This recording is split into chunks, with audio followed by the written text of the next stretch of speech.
अस्सलाम वालेकुम दोस्तों, जैसा कि आप लोगों को मालूम है कि आज सुप्रीम कोर्ट का एक तारीखी फैसला आया अलीगढ़ मुस्लिम यूनिवर्सिटी को लेकर के।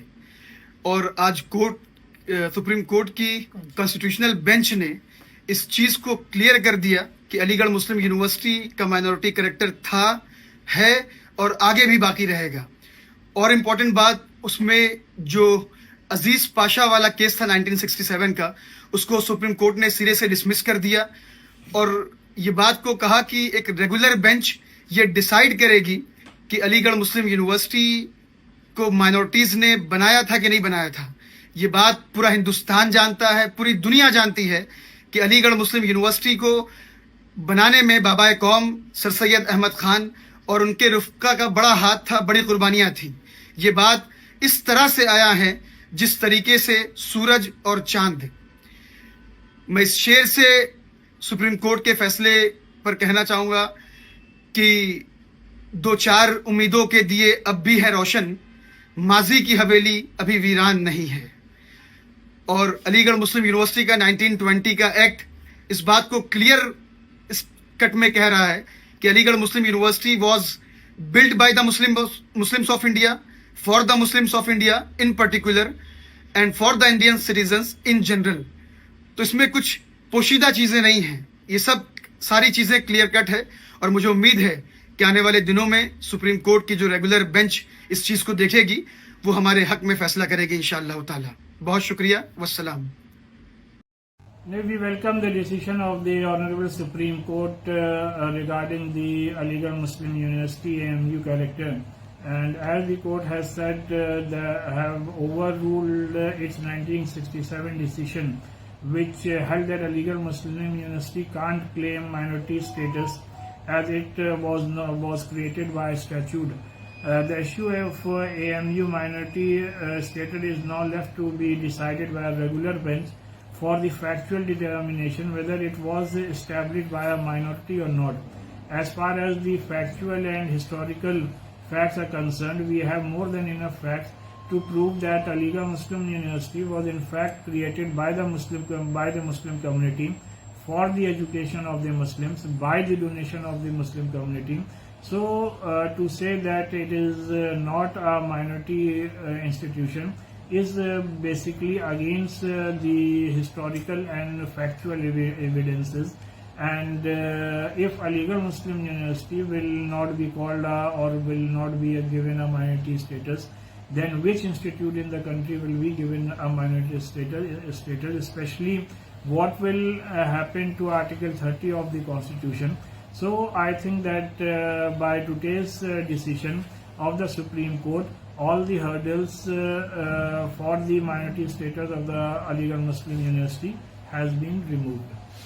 का शुक्रिया कि बहुप्रतीक्षित फैसले में उन्होंने जो बुनियादी फैसला दिया है वो बहुत बड़ी राहत है अलीगढ़ मुस्लिम विश्वविद्यालय के लिए कि उसके अल्पसंख्यक दर्जे को अब बहाल रहने के लिए वो रास्ता साफ हो गया, वो कांटा साफ हो गया, जिसकी बुनियाद पर माननीय उच्च न्यायालय ने ये रोक लगाई थी।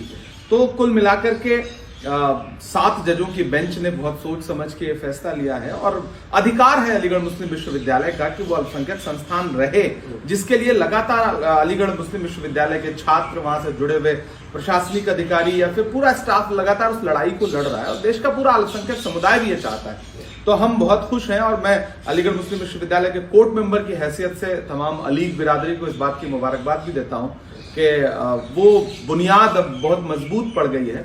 और सरकार से भी मेरी गुजारिश है कि सरकार खुद आगे बढ़े और इस तरह के जो भी अल्पसंख्यक संस्थान हैं जिनकी राह में सरकारी रोड़े अटकाए जा रहे हैं इन दिनों, राज्य सरकारों की तरफ से भी और केंद्र की तरफ से भी, आप खुद जब ये कहते हैं कि सबका साथ सबका विकास, तो फिर शैक्षणिक संस्थानों पर इस तरह से सरकारी साजिश करके उनके अल्पसंख्यक दर्जे के साथ न खेला जाए, ये मेरी सरकार से भी गुजारिश है। इमरान जी, क्या इसका मतलब ये माने कि जो 3 जजों की बेंच जो आगे तय करेगी एमयू के स्टेटस पर, उसको लेकर के आप लोग भरोसेमंद हैं कि माइनॉरिटी स्टेटस के पक्ष में ही वो फैसला जब भी आएगा तब आएगा? हाँ, जो अभी पूरा जजमेंट तो हम लोगों ने नहीं पढ़ा है, लेकिन जो बुनियादी बातें छन के सामने आ रही है उसके आधार पर तो एक तरह से ये रास्ता साफ हुआ है और फैसला अल्पसंख्यक संस्थान के बहाल रहने के पक्ष में ही आया है और हमें पूरा विश्वास है कि 3 जजों की बेंच भी जो स्पेशल बेंच होगी वो भी इसी फैसले की बुनियाद पर इसी की रोशनी में आगे बढ़ेगी। आज ही आ जाता तो अच्छा रहता। आ जाता तो बहुत अच्छा था, लेकिन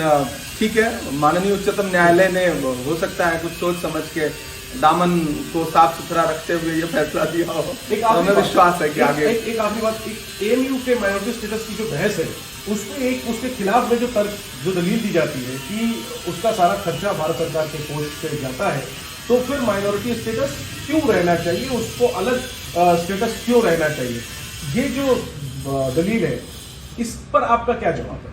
नहीं, वहां पढ़ने वाले छात्र भी तो इसी देश के निवासी हैं, भारत का हिस्सा है।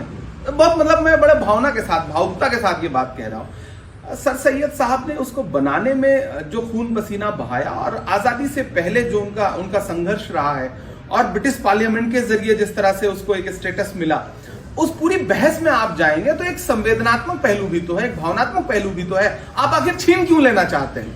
सबसे महत्वपूर्ण बात यह है कि बहस इस पर हो कि क्यों दिया जाए। मैं तो कह रहा हूं कि छीनना क्यों चाहते हैं? क्या आप इस देश के अल्पसंख्यकों के पढ़ने लिखने के अधिकार में आप सुगमता लाना चाहते हैं या वो राह जो है पथरीली करना चाहते हैं? सरकार को भी समझना पड़ेगा ना, आप क्यों छीनना चाहते हैं। आप बहाल रहने दीजिए और आगे बढ़ के शैक्षणिक संस्थानों की, अल्पसंख्यक संस्थानों की मदद करिए ताकि पढ़ा लिखा तबका आगे आए, मुख्यधारा में शामिल हो। ये तो सरकार के कार्यक्रमों का हिस्सा है, आप क्यों छीन लेना चाहते हैं? आप स्कॉलरशिप बंद कर देंगे, आप मौलाना आजाद फेलोशिप बंद कर देंगे, आप धीरे धीरे माइनॉरिटी मिनिस्ट्री का बजट घटाते जाएंगे। ये सब जो कार्यक्रम रहे हैं पिछले कुछ सालों में मौजूदा भारत सरकार के, वो तो यही दर्शाते हैं ना कि आप पढ़ने लिखने नहीं देना चाहते। प्री मैट्रिक स्कॉलरशिप बंद कर देंगे। लेकिन हालिया दिनों में सरकार के जो कोर्ट के जो फैसले आए हैं, चाहे वो मदरसा एक्ट को लेकर के हो, चाहे अलीगढ़ मुस्लिम विश्वविद्यालय के अल्पसंख्यक दर्जे को लेकर के हो, कुल मिलाकर के हमारा संविधान में भरोसा जो है